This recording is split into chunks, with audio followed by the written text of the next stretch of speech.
This is my project bin, and today I have a bunch of future projects and some completed projects to go over. And most notably, the title, All of My Trains Are Breaking, one of which being my Intermountain Cab Forward. So, I was running this thing the other day, and out of nowhere, it just stopped and started short-circuiting, and I did a little bit of troubleshooting, and I found out that as soon as one speed step on DCC is given to the unit, there's a short circuit. I've disconnected the decoder, and it seems like this is a decoder problem. So I think I have a bad decoder that I will have to replace, which is pretty annoying because I had to tear this thing mostly apart already, and now it's back in pieces again, so it's another huge project that I'm going to be setting aside to work on some other stuff, since just like my Bowser Challenger from last time, I've dedicated too much time into this project for right now. This gondola also broke. I was going to run it with my Baltimore and Ohio FAs, and I went to grab the car, and I noticed that the coupler box had completely fallen off. I did not like these coupler boxes from the start, and I don't like them now, so this might give me a good excuse to see if I can swap these for some better KD boxes. These are not the most secure, I don't like the way they look, and I just don't really trust them operationally. Here are two more that I've been breaking. These are a few of my grain cars. The first one up, and the one that's failed most catastrophically, was this Rio Grande car. I was running this one on my grain train just a few weeks ago at the club I'm part of, and it had no problems for the first few laps. But then at some point, because these blue box coupler boxes, for whatever reason, kind of like to droop, the coupler drooped just enough for the trip pin to hit the diamond and fall off the car. It was a pretty catastrophic crash. I don't understand how it happened, but somehow after all of it, the car ended up sitting on its coupler, sort of like this. I'll put a photo in here so long as I remember to. But it was ridiculous. I don't understand how it happened, why the coupler box would just wiggle loose. But this is something about these blue box coupler boxes I just don't like. On almost any other blue box car I have, I replace them with KD boxes. However, it's almost impossible to do easily on these grain cars. Plus, this one in particular, I don't really like. It's always just been a weird, problematic car that I want to get rid of, and this makes me want to get rid of it even more once I fix it. And then this car broke without me even running it. Just in my carrying case, I tried to take this thing out, and the coupler box had fallen out on this side, and on this side, when I took it out again, as you can see now, it's trying to fall off once more.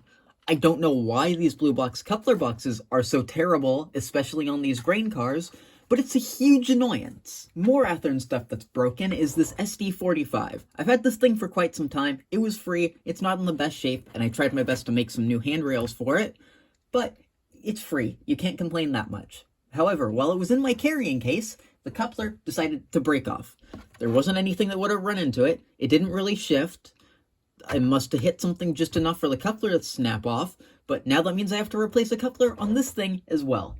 Couplers are not being my friend right now. And for the last of my trains that are breaking, I've got two more 50-foot boxcars, also with coupler issues.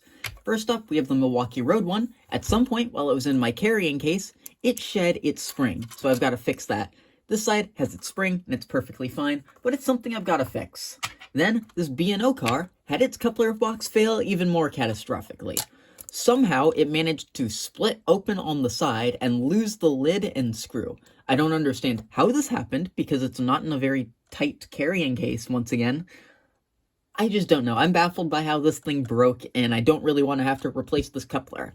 I've slowly been losing the liking of these branch line cars. They just aren't the most stable things. They kind of want to fall apart. I don't know. I'm not a huge fan of them. I want to replace them with something else in the near future. I've just got to figure out what cars I want to replace them with and when I want to do that. So before I get rid of them, I do want to fix all my equipment because I hate selling things broken, but I'm not really a huge fan of these branch line cars right now either. Now that I'm done with the negative, I thought I'd show something a little more positive. I reorganized almost my entire workspace.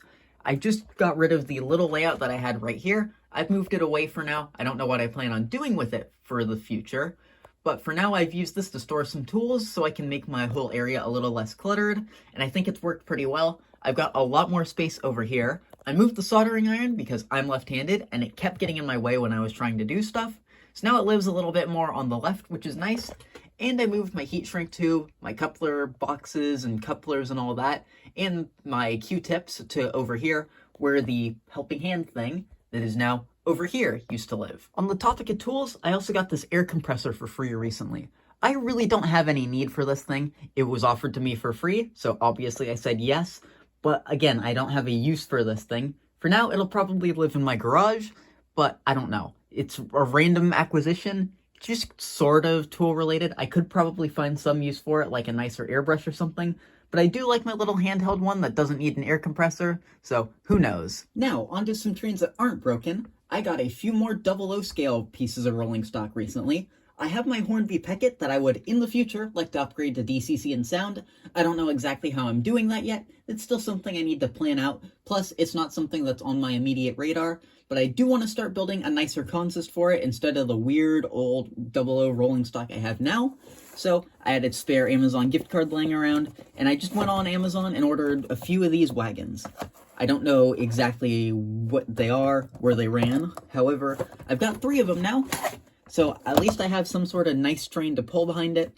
I don't know what other wagons or whatnot I should get to go with it. If anyone has any suggestions, please do let me know, but I just want a little train for that Peckett, and in the future, maybe I want to get a few more small 00 scale steam locomotives. I don't want anything crazy, maybe like 4 or 5 total, but just a few 00 scale freight cars, enough to have a decent consist to run behind them, would be nice. I just don't know what exactly I should buy. I also bought 2 more nice pieces of rolling stock, these Walthers Proto Union Pacific passenger cars.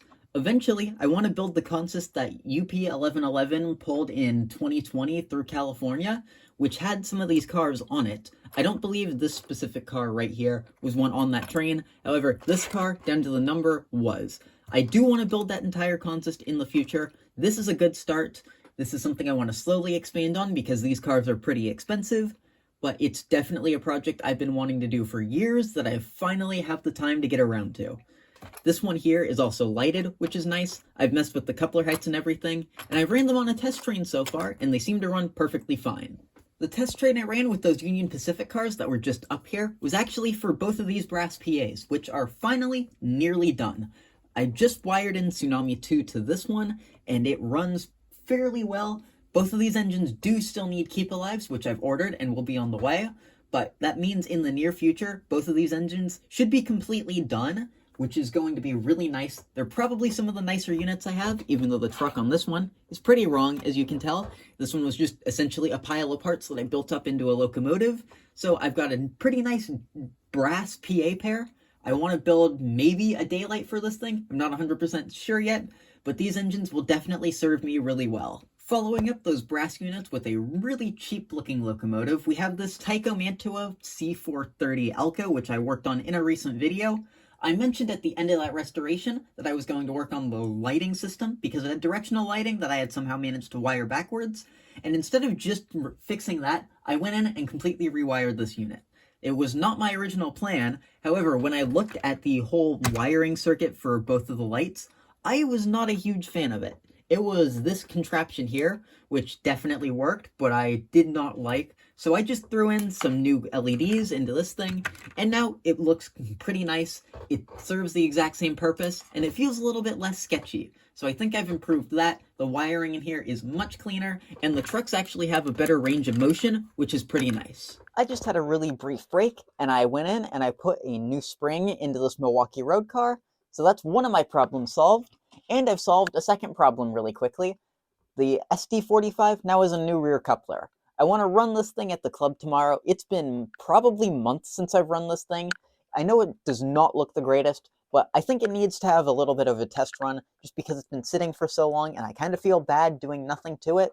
I do want to see about upgrading this thing in the future. I don't know how feasible that'll be, but it might be a fun practice project since this thing is not perfect, it's not a huge risk, and it doesn't have any great decoder in it.